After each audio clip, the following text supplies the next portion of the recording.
ایک صاحب سے میں نے کہا کہ جناب وہ 2000 ریال لگ گیا تو کیا کرنا ہے؟ کہنے کوئی مسئلہ نہیں، پاسپورٹ نواں بنوا لو، گنجائش ہے، یعنی ہر شے کا حل ہے۔ تو میں نے کہا یار اب عمرہ کرنے جاتے وقت بھی بندہ دھوکہ دے کے جائے، اللہ کے گھر جاتے وقت بھی اس طرح کی حرکت کرے، کیا حال ہو گیا؟ ہر چیز کا لوگوں نے حل نکال لیا، ہر چیز کا لوگوں نے سٹائل بنا لی۔ ایسا نہ کریں، یہ درست نہیں۔ احمد رفو گر کہنے لگا اس طرح سیوں گا کہ پھاڑنے والے کو بھی پتہ نہیں، ان کا پیسے لے یار تو سی دے۔ اس نے سی دی، اگلے شام ہی لا کے بچھا دیا گدا۔ تیسرے دن بادشاہ سلامت آئے، آ کے پہلی نظر گدے پہ ڈالی، اس نے بلایا سب ملازمین کو، کہا کس نے سیا ہے؟ کہا جناب کیا ہوا؟ کہا یہ پھٹا ہوا تھا۔ کس نے؟ کہا نہیں پھٹا ہی نہیں۔ وہ کہنے لگے بنو بات، میں خود پھاڑ کے گیا تھا، تو بتاؤ صحیح سیا کس نے ہے؟ کہا جناب آپ پھاڑ کے گئے تھے تو بتایا کیوں نہیں؟ فرمانے لگے اسی لیے تو بتایا نہیں تھا کہ تم خود تحقیق کر لو، بلاؤ بتاؤ سیا کس نے۔ تو بلا لیا، احمد رفو گر آ گیا۔ اس کو جب بلا کے سامنے بادشاہ کھڑا کیا، کہا بھئی تو نے سیا ہے؟ کہنے لگا حضور آپ کے سارے ملازم کٹھے ہو کے آئے تھے، میری غلطی کوئی نہیں۔ کہا نہیں یار تو بڑا کاریگر ہے، میں نے اپنے ہاتھ سے پھاڑا تھا پر مجھے بھی نہیں پتا چل رہا کہاں سے پھٹا تھا۔ اچھا یہ بتا یہ تھیلی جو ہے یہ بھی تو نے سی تھی؟ اس نے کہا جی آپ کے خادم کا ہی کارنامہ ہے، وہ فلانے علاقے کے قاضی صاحب آئے تھے، اس میں سے ہیرے نکال کے تو کھوٹے سکے بھرے تھے، تو مجھے بھی تھوڑا سا حصہ ملا تھا۔ محمود نے سارے گواہ بھی اکٹھے کر لیے، ثبوت بھی اکٹھے کر لیے۔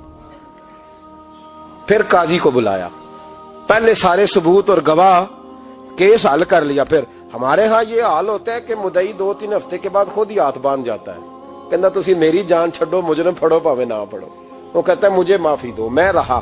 ظلم ہے نا، ظلم زیادتی ہے کہ جو بیچارہ اتنے سوال مجرم سے نہیں ہوتے جتنے مدعی سے ہوتے، اب یقین کریں اتنے سوالات ہوتے، بیچارہ ہف جاتا ہے۔ یہ طریقہ درست تو نہیں، ایک لٹ گیا اور دوسرا طرح طرح کے سوالوں کے جواب دیتا پھرے بیچارہ۔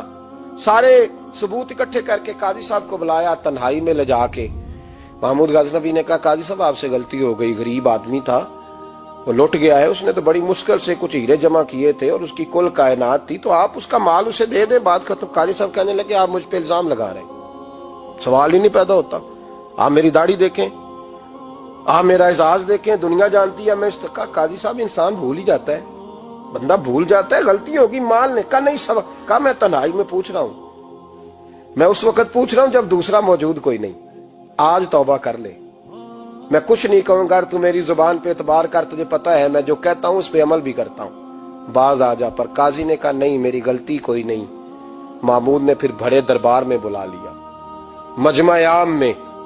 مہلت کے دنوں میں جو توبہ کر لے وہ بچ جاتے ہیں، لیکن لوگ رسوائیوں کے دنوں میں پھر واپس لوٹتے ہیں اگلا گھر دیکھ کے، پھر حالات اور طرح کے ہو چکے ہوتے ہیں۔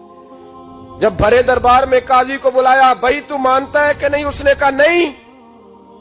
تو کہا بلاؤ احمد رفو گر کو۔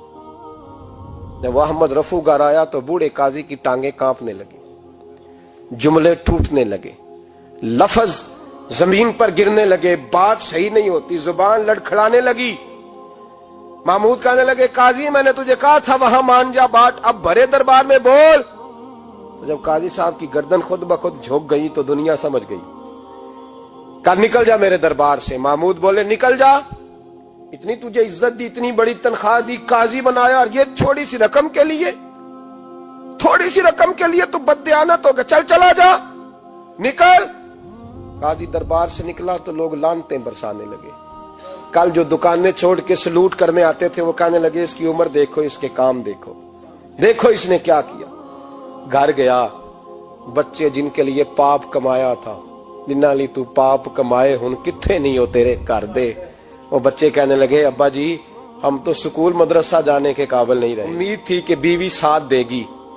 وہ کہنے لگی میں میکے کیسے جاؤں گی، گلی کی عورتیں طرح طرح کی باتیں بناتی ہیں۔ اور بھائی کامیابیوں کے بڑے سربراہ ہوتے ہیں، کوئی کامیاب ہو جائے تو سارے کہتے ہیں میری سپورٹ سے ہوا ہے، ناکامیاں ہمیشہ یتیم ہوتی ہیں، ناکامیوں کا کوئی سربراہ نہیں ہوتا۔ جب تک تو قاضی تھا تو بڑے بات تھی، ہر بندہ کہتا تھا رشتہ دار ہے، رسوائی ہو گئی تو وہ تیری آنکھ ہو یا سنگ ملامت کی چبھن، کون پہنچا ہے میرے درد کی گہرائی تک، دور شہرت میں تو یاروں نے کیا یاد بہت، ساتھ آیا نہ کوئی کوچے رسوائی تک۔ اور میاں صاحب کہنے لگے ساری عمر ہی آٹا گد ہے، میں لکھاں کیتے نہیں پیڑے، اب وقت آیا ہی تے محمد بخشا کوئی نہیں ہوں بیٹھا نیڑے، حالات ہی بدل گئے۔ قاضی خاموشی سے اندر چلا گیا، اپنی رسوائی سمیٹ کے بستر پہ لیٹا، نہ روٹی کی بھوک لگی، نہ پانی کی پیاس لگی، نہ نیند آئی، ساری رات تڑپتا رہا۔ سویرے گھر والوں نے دروازہ کھولا تو روح پرواز کر گئی تھی، دنیا چھوڑ گیا۔ حضرت ابو نور علیہ رحمہ بولے، فرمانے لگے یاد رکھو کبھی بددیانتی نہ کرنا، کبھی۔ یہ تو محمود غزنوی کی عدالت تھی، قیامت میں رب کریم کی عدالت لگے گی۔ اور فرمایا وہاں تو گواہی دینے والا احمد رفو گر تھا، قیامت میں تو تمہارے اپنے ہاتھ پیر گواہیاں دیں گے، ہمارا اپنا وجود گواہی دے گا۔ اور فرمایا یہاں تو لانتے دنیا دار برساتے تھے، وہاں فرشتے ہوں گے۔ اور قاضی کو تو موت آ گئی تھی، قیامت میں تو دوبارہ موت بھی کوئی نہیں آئے گی، وہاں تو رہنا ہے اور سہنا ہے۔ اتنی بددیانتی معاشرے میں، اتنی بددیانتی ہر جگہ۔ اس معاشرے کا بھی کچھ بنے گا جہاں دوائی بھی خالص نہ ملے، جہاں دوائی میں بھی بددیانتی ہو۔ لوگ اپنے بچے کو آکسفورڈ یونیورسٹی میں پڑھانے کے لیے غریبوں کے بچوں کے رگوں میں جو دوائی اتارے وہ بھی 2 نمبر۔